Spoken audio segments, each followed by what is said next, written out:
upgrade pengereman itu bisa dicicil apa enggak? Karena gue yakin ya banyak diantara lo semua yang lagi nonton video ini pengen upgrade pengereman. Cuma kalau beli langsung seabrek itu nggak ngotak cuy harganya ya. Oke, assalamualaikum warahmatullahi wabarakatuh. Selamat datang kembali di channel kita tercinta pastinya Modifika TV. Jadi di video kali ini gue bakal ngebahas tentang sistem pengereman ya. Ya sedikit-sedikit ilmu lah ya buat kita sharing-sharing bareng. Dan yang paling utama adalah sesimpel ini pertanyaannya, Bang, upgrade pengereman itu bisa dicicil apa enggak? Karena gue yakin ya banyak diantara lo semua yang lagi nonton video ini pengen upgrade pengereman. Cuma kalau beli langsung seabrek itu nggak ngotak cuy harganya ya. Jadi kalau misalkan bisa dicicil kan kayaknya lebih murah ya. Tapi kira-kira aman nggak tuh? Oke, untuk pengereman bisa dicicil atau enggak? Sebenarnya jawabannya itu adalah bisa. Tapi ada tapinya nih. Oke, pokoknya nanti kita bakalan bahas sampai tuntas ya. Pokoknya jangan skip video ini. Jangan lupa subscribe dulu buat yang belum subscribe. Langsung aja kita masuk ke pembahasannya. Let's go.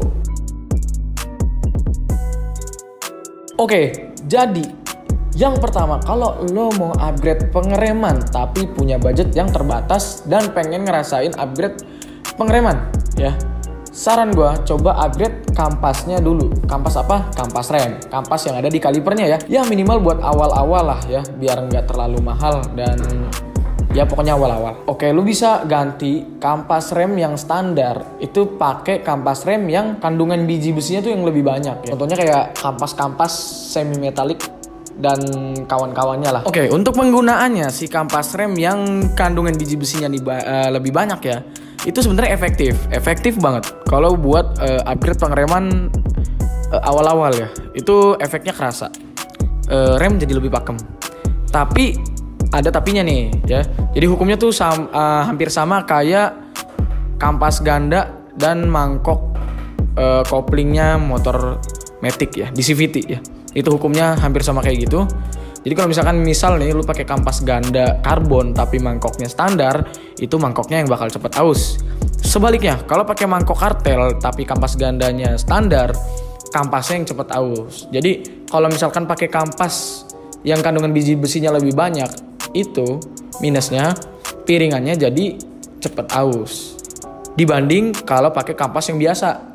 Tapi ingat itu untuk jangka panjang ya, jangka yang sangat panjang lah ya. Jadi nggak seminggu ganti kampas, sebulan ganti kampas, nggak kayak gitu ya. Jadi untuk jangka panjang.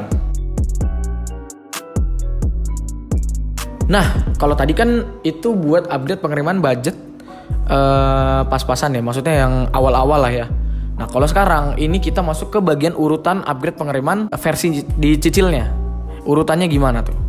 Langsung aja kita ke urutannya. Oke, kalau upgrade pengereman itu kan basicnya apa sih? Master, selang, kaliper, piringan ya. Itu aja ya palingnya. Minyak palingnya minyak. Nah, kalau misalkan mau dicicil dulu, itu kira-kira apa dulu yang mau diganti? Yang pertama kali bisa lo ganti itu adalah selang remnya. Kenapa harus selang rem?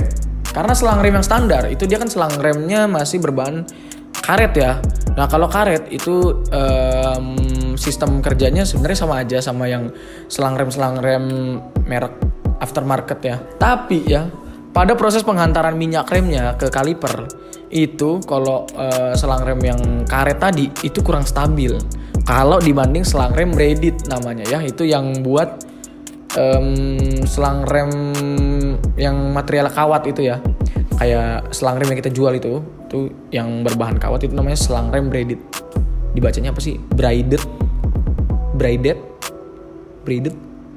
Nah, jadi kalau misalkan lo pakai selang rem braided ya, tekanan yang dikasih dari master ke bagian kaliper itu jadi lebih stabil, tekanan minyak remnya jadi lebih stabil karena selang rem yang karet tadi itu kurang stabil kalau dibanding sama selang rem yang berbahan dasar kawat tadi ya.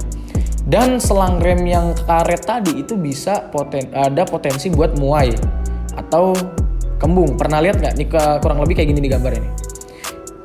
Itu kembung ya. Karena selang rem yang karet tadi itu kan karakternya elastis ya. Jadi ya kayak gitu, gampang muai kalau misalkan mau diupdate pengeremannya. Oke, tadi buat selang rem sama kampasnya udah. Sekarang kita ke urutan selanjutnya, yaitu ada di master rem. Nah, kalau buat master rem, ini lo bisa pakai master rem yang ukuran pistonnya itu lebih besar ya. Master rem itu kan ada dua tipe ya, ada aksial sama radial. Nah, lo bisa pilih di antara dua itu. Kalau saran gue pakai yang radial sih, lebih jos. Nah, nanti ukuran pistonnya itu menyesuaikan. Sebenarnya lebih enak ya. Lebih enak itu kalau buat upgrade pengereman, si bagian master sama kalipernya itu enaknya sebenarnya barengan. Jadi biar ukuran si master sama ukuran kaliper itu serasi ya. Kalau ukuran piston master standar itu kan biasanya 12 mili ya. Nah, lu bisa pakai ukuran yang 12,7, 14 mili, 17 mili dan seterusnya. Itu pun masih menyesuaikan sama spek kaliper yang lo pakai ya. Kalau misalkan ukuran piston master remnya itu terlalu over dan kalipernya nggak sesuai, ya bukannya pakem malah jadi nggak enak sih. Jadi harus sinkron antara master sama kalipernya. Nah, next yang harus diganti ada kaliper. Seperti yang tadi gue udah bilang ya, master sama kaliper sebenarnya enaknya digantinya barengan. Cuma kalau emang budgetnya ngepres ya, lo bisa pakai urutan ini, master dulu baru kaliper. Tapi harus ingat sama yang namanya spesifikasi masternya sama kalipernya harus sesuai. Jangan over, juga jangan kurang. Nah, kalau ngebahas soal kaliper, itu kan kaliper banyak jenisnya ya. Ada kaliper radial, aksial, kaliper 1 piston, 2 piston, 4 piston ya, dan seterusnya. Nah, lo bisa upgrade bagian kalipernya bisa dengan jumlah piston yang lebih banyak daripada yang standar ya. Kalau motor zaman sekarang tuh kebanyakan pakai rem depan tuh yang under pego ya, under 150 cc itu biasanya. Kalau enggak 1 piston biasanya 2 piston.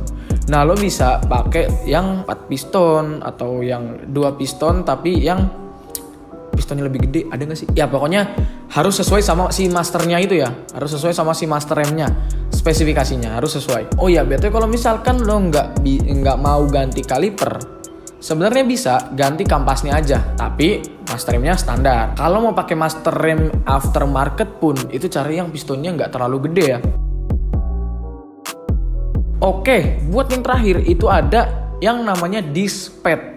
Kalau kalian itu familiarnya mungkin bilangnya itu piringan cakram ya. Nah, buat piringan cakram ini dia ada beberapa jenis yang gue tahu tuh ada fix ya, piringan disc pad fix ya, fix sama semi floating sama yang full floating. Nah, kalau buat ukurannya kan dia ada yang lebih lebar ya. Jadi tinggal disesuaikan aja. Sebenarnya kalau urutan si disc pad ini ya, ini sebenarnya menyesuaikan sih. Kalau lo mau taruh urutannya di awal pun nggak masalah, di tengah nggak masalah, di akhir pun nggak masalah. Jadi lo bebas kalau mau ganti piringannya, mau diganti di awal dulu atau diganti di akhir nanti. Oke, jadi buat urutannya kurang lebih kayak gitu ya. Tadi kalau misalkan mau yang low budget, maunya yang upgrade sedikit tapi langsung ngaruh ya, itu lo bisa ganti kampasnya aja. Kampas dengan yang kandungan biji besinya lebih banyak. Tapi kalau misalkan lo pengen yang lebih maksimal, itu lu bisa pertama ganti selangnya dulu, habis itu master, kaliper, piringan. Tapi piringan itu bebas ya, mau di awal atau di akhir bebas. Nah, itu urutan pemasangan upgrade pengereman ya, kalau dicicil. Tapi ingat ya, untuk modifikasi itu ya hukumnya pastinya harus ada yang dikorbankan. Misal kayak motor Vario Beat zaman sekarang ada yang CBS ya, kombi brake.